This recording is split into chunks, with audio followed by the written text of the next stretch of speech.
உன்னை கோடு என்னை தருவேன், இதுதான் காதலடி. கண்ணீர் கோடு புன்னகை தருவேன், இதுவும் காதலடி. பொண்டாட்டிய பத்தி நான் பொய் சொல்றேன்னு சொன்னல, நல்லா கண்ணை திறந்து வச்சு பாரு. இந்த போட்டோவை பார்த்துட்டு அப்புறம் எதுனாலும் பேசு. போட்டோ தானே, கொடுங்க.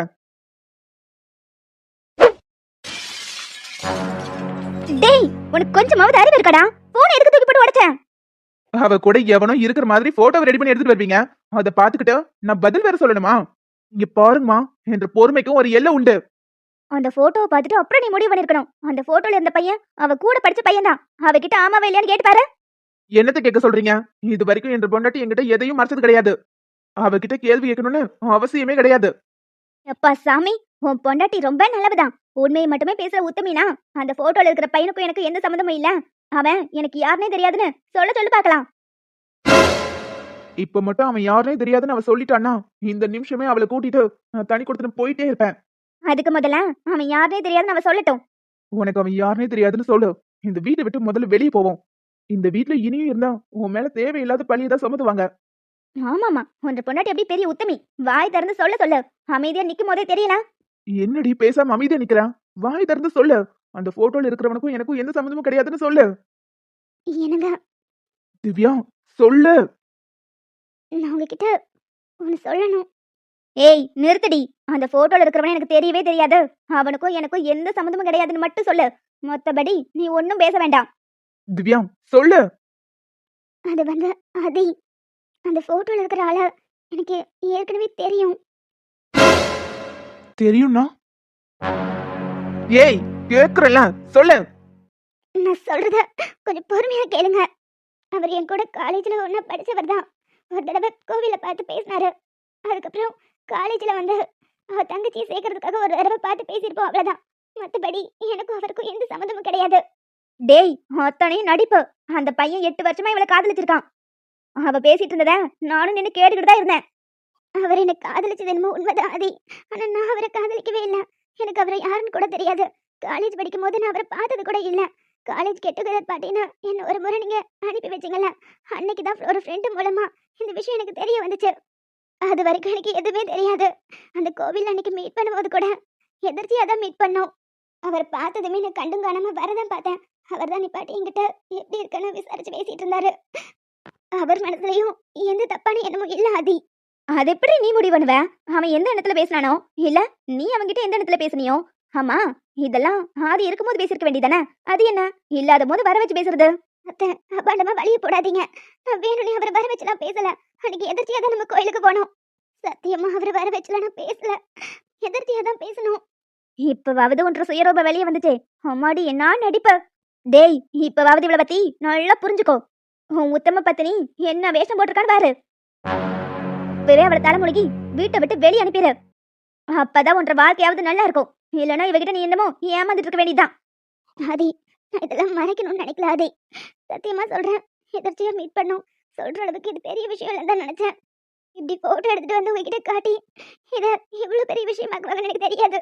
உங்களுக்கு நான் என்னங்க பாவம் பண்ணேன்? ஏன் இப்படி என் வாழ்க்கையில விளையாடுறீங்க? நீங்க என்ன சொன்னாலும் நான் இதை ஏத்துக்குவேன். ஆனா இப்படிப்பட்ட பழைய மட்டும் என்ற மேல போடாதீங்க. உன்ற நீலிக்கண்ணீர்லாம் புருஷனோட வச்சுக்கோ, என்கிட்ட ஆகாது. ஒழுக்கமா வீட்டை விட்டு வெளியே போடி. டேய், இன்னும் என்னடா பாத்துட்டே இருக்கா? கொழுத்து பிடிச்சு அவளை வெளியே தள்ளடா. நிறுத்துங்கம்மா, விட்டா கொஞ்சம் ஓவரா தான் பேசிக்கிட்டு இருக்கீங்க. அவதான் எதர்ச்சியா மீட் பண்ணேன்னு சொல்லிட்டால, இதோட இது விட்டுருங்க. டேய், என்னடா பேசுற நீ? இது வரைக்கும் உன்கிட்ட இவ்ளோ பெரிய விஷயத்தை மறைச்சிருக்கா? என் திவ்யாவை பத்தி எனக்கு தெரியும். அவ மறைக்கணும்னு நினைச்சு மறைச்சிருக்க மாட்டான். இது ஒரு விஷயமே இல்லைன்னு விட்டுருக்கா. ஆமா, அவன் எதிர்ச்சியா வந்து பேசினதுக்கு இவ என்ன பண்ணுவா? நீங்க அங்கதான் இருந்திருக்கீங்க. அவங்க 2 பேரும் பேசுனது ஒட்டு கேட்டுட்டு இருந்தது மட்டும் இல்லாம அதை என்கிட்ட போட்டோ எடுத்துட்டு வந்து வேற காட்டுறீங்க. சரி, நான் தெரியாம தான் கேக்குறேன். அவ ஒருவேளை எனக்கு தெரியாம திருட்டுத்தனமா பேசணும்னு நினைச்சா என்னத்துக்கு உங்க கூட போகும்போது கோவில்ல வச்சு மீட் பண்ணணும்? இத தெரியாம பண்றதுக்கு வேற இடமா இல்ல. டேய், இப்படி அவ மாட்டுவான்னு நினைச்சு பாத்துக்க மாட்டாடா. நிறுத்துங்கம்மா, இதுக்கு மேல ஒரு வார்த்தை பேசுனீங்க. அவளை பத்தி எனக்கு தெரியும். தேவையில்லாம எங்க விஷயத்துல நீங்க மூக்க நுழைக்காதீங்க. கையும் களமா மாட்டி விட்டுருக்கான். அப்ப கூட புரிஞ்சுக்காம இப்படி முட்டாளா இருக்க. இதெல்லாம் உனக்கு கேவலமா இல்ல?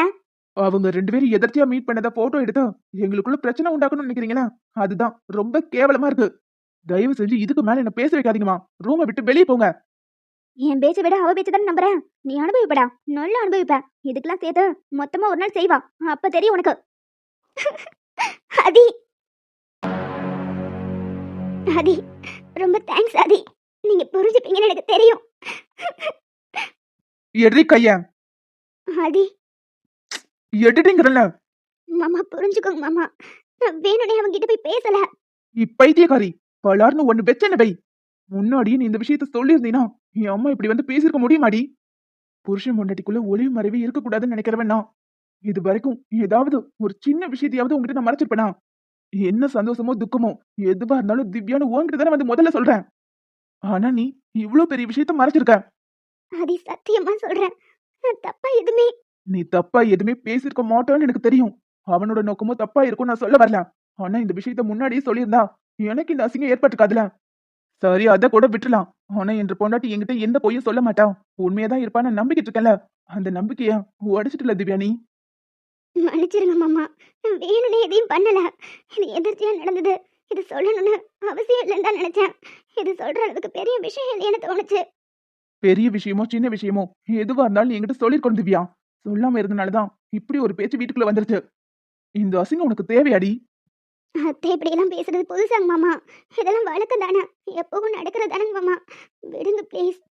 முடியாதுடி. எதுவா இருந்திருந்தாலும் நீ என்கிட்ட சொல்லி இருந்திருக்கணும். தயவு செஞ்சு என் கோவம் தண்ணீர் வரைக்கும் என் பக்கத்துல வராத. என்கிட்ட பேசவும் பேசாத.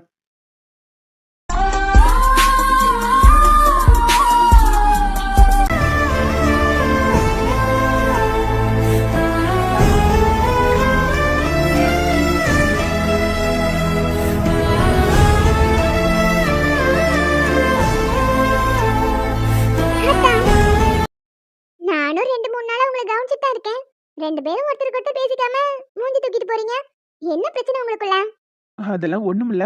முதல்ல மறைக்காம நீ கிளம்பு. என்னதான் சண்டை போட்டுக்கிட்டாலும் இந்த சைட் அடிக்கிறதுக்கு மட்டும் ஒரு குறையும் கிடையாது. தெரியுதுல, உள்ள போ. போறேன் போறேன். முதல்ல உங்க 2 பேத்துக்குள்ள என்ன பஞ்சாயத்துன்னு சொல்லுங்க. அதெல்லாம் ஒண்ணுமில்ல குட்டிச்சி, நீ கிளம்ப. அட, சொல்லுங்கங்கறல்ல. அந்த தியா என்ற போனுக்கு ஒரு வீடியோ அனுப்புனால, அத காவியா பாத்துருப்பா போல. அத பார்த்ததுல இருந்து நான் தான் வேணும்னே அவளை அனுப்ப சொல்லி அந்த வீடியோவை பார்த்து ரசிச்சிட்டு இருக்கேன்னு நம்பிக்கிட்டு இருக்கா. ஐயோ, அப்புறம் அப்புறம் என்ன, அதுக்காக தான் மேடம் இப்படி மூஞ்சி தூக்கி வச்சுட்டு கோவத்துல இருக்காங்க. நீங்க உங்க மேல தப்பு இல்லைன்னு சொல்லி புரிய வைக்க வேண்டியதானே? நான் என்னத்துக்கு அவளுக்கு புரிய வைக்கணும்? அவளுக்கு தேவைன்னா அவளே புரிஞ்சுப்பா. சரியான லூசா தான் நீங்க. அது எப்படி புரிஞ்சுக்க முடியும்? ஒருத்தர் மேல நம்பிக்கை வச்சிருந்தா அதெல்லாம் புரிஞ்சுக்கலாம். என்னதான் தனக்கு பிடிச்சவங்க மேல நம்பிக்கை இருந்தாலும் இந்த மாதிரி விஷயத்துல ஒரு பொண்ணுக்கு கோவம் வரதானே செய்யும். தனக்கானவன் வேற ஒரு பொண்ணை பார்த்து ரசிச்சிட்டாங்கிற கோவத்துல தான் அவங்க உங்ககிட்ட பேசாம இருக்காங்கன்னு நினைக்கிறேன். நீங்க வேணா ஒரு முறை அவங்க கிட்ட பேசி பாருங்க, எல்லாம் சரியாயிடும். அப்படி நானா வழிய போய் என்ன புரிய வைக்கணுங்கிற அவசியம் எனக்கு இல்ல. விடு. நீங்க புரிய வைக்காம அவங்களுக்கு எப்படி புரியும்? உங்களை பத்தி முழுசா அவங்களுக்கு எதுவும் தெரியாது, அதனால அவசரப்பட்டு பேசியிருப்பாங்க. உங்களுக்கு வேணும்னா நீங்க தான் கொஞ்சம் இறங்கி போகணும். நான்லாம் பாருங்க, கொஞ்சம் கூட வெக்கமே இல்லாம கார்த்திக் பின்னாடி தெரிஞ்சு எப்படியோ ஓகே சொல்ல வச்சுட்டேன். பண்றதெல்லாம் ஃப்ராடு வேலை. இது பெருமையா வேற பேசிக்கிட்டு இருக்கியா? நான் என்ன ஃப்ராட் வேலை பண்ணேன்? அவங்க அம்மா பார்க்கும்போது வேணும்னே அவரை கட்டி பிடிச்சு எப்படியோ ஓகே வாங்கிட்ட. இது ஒரு பெரிய விஷயம் பாரு. உங்களுக்கு வேணா இது பெரிய விஷயம் இல்லாம இருக்கலாம், ஆனா எனக்கு இது பெரிய சாதனை தான். நீங்களும் காவியா கிட்ட கட்டிப்பிடி வைத்தியம் பண்ணி பாருங்க, மேபி ஒர்க் அவுட் ஆகலாம். அவன் ஏற்கனவே என்ற மேல கடுகடுன்னு கடுகு மாதிரி பொறிஞ்சுக்கிட்டு இருக்கான். இதுல கட்டிப்பிடி வைத்தியம் பண்ண அவ்வளவுதான், கட்டி வச்சு உரிச்சிருவா. நீங்க சரியான வேஸ்ட் பீஸ் தான். இப்படியே நின்னுட்டு இருந்தீங்கன்னா என்னைக்கு அவங்க கரெக்ட் பண்றது? ஆ, என்னை விட நீ ரொம்ப ஆர்வமா இருக்க. அதுவா, உங்க அம்மா எப்ப பார்த்தாலும் என்னையும் அக்காவையும் திட்டிக்கிட்டே இருக்காங்க. என்னாலையும் எதிர்த்து பேச முடியாது. என் அக்காவும் ரொம்ப அப்பாவி. ஆனா காவியா மேம் அப்படி இல்லல்ல. இந்த வீட்டுக்கு வந்தாங்கன்னா உங்க அம்மாவை ஓட விட்டுருவாங்க. அடி பாவி, எனக்கு நல்லது நினைக்கிறியோன்னு நினைச்சேன். இப்பதான் உன் சுயநலம் புரியுது. ஐயோ, இது சுயநலம் இல்ல, பொது நலம்தான்.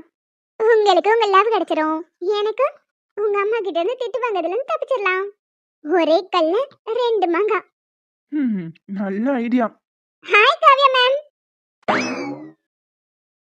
ஏய் மகா, வாய் வச்சுக்கிட்டு சும்மா இரு. நான் அவங்க கிட்ட பேசுறதுல உங்களுக்கு என்ன பிரச்சனை? கொஞ்சம் பொறுங்க தான்.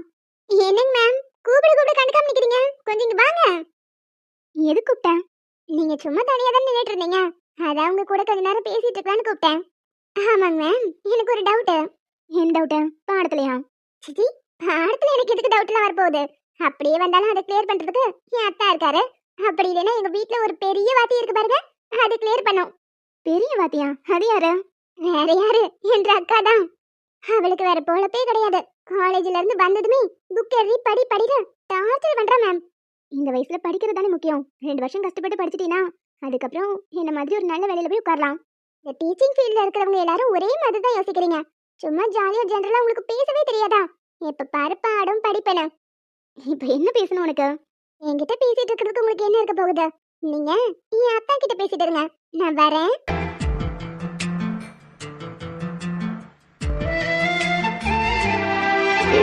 என்ன? நான் என்ன பண்ணேன்? இப்ப எனக்கு இப்படி குறுகுறுன்னு பார்த்துக்கிட்டே இருக்க? கண்ணு நல்ல பண்ணு மாதிரி கொழு கொழுன்னு இருக்கேன். உனக்கு கொடுக்கலாமான்னு பாத்துக்கிட்டு இருக்கேன். என் கையும் கொஞ்சம் பரபரன்னு தான் இருக்குது. நானும் பரார்னு ஒன்று வைக்கவா? எங்க வெயி பார்க்கலாம். வேணாம் அர்ஜுன், அடிச்சாலும் அடிச்சிருவேன். முடிஞ்சா அடிடி. அடிக்க சொன்னா புறப்படுறேன். உன்னை அடிச்சு எனக்கு என்ன கிடைக்க போகுது? உங்ககிட்ட எனக்கு பேசுறதுக்கு விருப்பம் இல்ல, நான் போறேன். உனக்கு என்கிட்ட பேசுறதுக்கு விருப்பம் இல்லாம இருக்கலாம். ஆனா எனக்கு உங்ககிட்ட நிறைய பேசணும். அதெல்லாம் கேட்கறதுக்கு நான் ஆள் இல்ல. அர்ஜுன், தள்ளி நின்னு பேசினா வாய் பண்டலூர் வரைக்கும் போகுது. பக்கத்துல வந்தா அப்படியே பம்முற. அப்படிலாம் ஒண்ணுமில்ல, நான் போறேன். இந்த ஹாஃப் சாரிலாம் நீ ரொம்ப அழகா இருக்க. இங்க பாரு சத்யா, நான் உன்னை மன்னிச்சிட்டேங்கிறதுக்காக இந்த மாதிரிலாம் பேசுற வேலை வச்சுக்காத. என் அத்தானுக்கும் அக்காவுக்கும் தெரிஞ்சு அவ்வளவுதான்.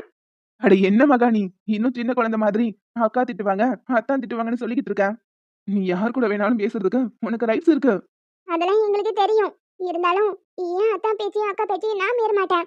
ஏதோ நீ திரும்ப திரும்ப வந்து மன்னிப்பு கேட்டனால உன்னை மன்னிச்சிட்டேன் அவ்வளவுதான். அதுக்காக இப்படி தேவையில்லாம என்கிட்ட வந்து பேசுற வேலை வச்சுக்காத. சரி சரி பேசல விட. அப்புறம் உங்ககிட்ட ஒண்ணு கொடுத்துட்டு போலான்னு வந்தேன். கொடுத்துட்டு போக வந்தியா? என்ன பயப்படாத பயப்படாத. வேற ஒண்ணும் இல்ல. சாக்லேட் தான். சாக்லேட்லாம் எதுக்கா? இன்னைக்கு உனக்கு பர்த்டேவா? பர்த்டேனா ஒண்ணும் இல்ல. நீ என்ன மன்னிச்சிட்டல. அதான் உனக்காக சாக்லேட் எடுத்துட்டு வந்தேன். Foreign chocolate. சாப்பிட்டு பாரு சூப்பரா இருக்கும்.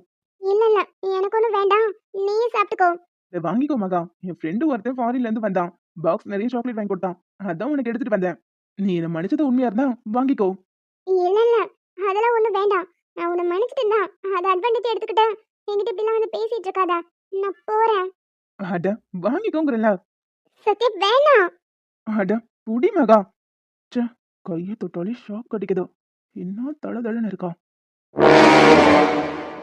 என்ன சத்யா நீ வேணாம் வேணாங்கிற என் கையில கொடுக்குறேன். இந்த பொடி. அட சாப்பிட்டு பார்த்துட்டு சாக்லேட் எப்படி இருக்குன்னு சொல்லு. ஃபாரின் சாக்லேட் டேஸ்டா இருக்கும். எனக்கு ஒன்றும் வேணாம், இந்த பொடி. நீ என்ன மன்னிச்சது உண்மையா இருந்தா இதை வாங்கிக்கணும். மகா என்னத்துக்கு சத்யா கூட நின்று பேசிக்கிட்டு இருக்கா? மகா இருங்க மேம், இதோ வரேன். மறுபடியும் உங்ககிட்ட ஏதாவது பிரச்சனை பண்றானா என்ன? சாச்சா அதெல்லாம் இல்லைங்க மேம், சாரி கேட்கறதுக்காக தான் கூப்பிட்டான். ஏற்கனவே உனக்கு ஒரு முறை பிரச்சனை கொடுத்துருக்கான். திரும்பவும் சும்மாலாம் இருக்க மாட்டான். அவன் மன்னிப்பு கேட்கறதெல்லாம் நம்பிக்கிட்டு அவன்கிட்ட அடிக்கடி பேசிட்டு நிற்க கூடாது. இதுக்கப்புறம் உன்னை கூப்பிட்டாலும் நீ போய் பேசக்கூடாது. அதான் உனக்கு நல்லது. எனக்கு புரிஞ்சுதா? புரியுதுங்க மேம். பார்த்து கவனமாயிரு. சரிங்க மேம். அப்புறம் உங்ககிட்ட நேத்தே ஒரு விஷயம் பேசணும்னு நினைச்சேன். ஆனா அங்க வச்சு பேச முடியல. எதை பத்தி? எல்லாம் அர்ஜுனா தன்னை பத்தி தான். அவனை பத்தி பேசுறதுக்கு என்ன இருக்கு? அதெல்லாம் ஒண்ணு பேச வேண்டாம், நீ கிளாஸுக்கு கிளம்பு. மேம் சொல்றது கொஞ்சம் பொறுமையா கேளுங்க. உங்க 2 பேருக்கு நடுவுல என்ன பிரச்சனை போயிட்டு இருக்குன்னு எனக்கு நல்லாவே தெரியும். அர்ஜுனா தான் நீங்க நினைக்கிற மாதிரி ஆள் கிடையாது. ஓ, நான் நினைக்கிறத விட மோசமானவன் சொல்ல வரியா? இல்லைங்க மேம், அவர் ரொம்ப நல்லவர். நீங்க முன்னாடி நடந்தது தானே பாத்தீங்க. அதுக்கு பின்னாடி என்ன நடந்துச்சுன்னு உங்களுக்கு தெரியாதுல்ல. ஒரு நிமிஷம், முதல்ல இந்த வீடியோ பாருங்க, அப்பதான் உங்களுக்கு புரிய வரும். ஏய் தியா வெளியே வாடி. இந்த மாதிரி கேவலமான ஒரு வீடியோவை எனக்கு அனுப்பியிருக்க. உனக்கு கொஞ்சம் கூட அறிவில்ல.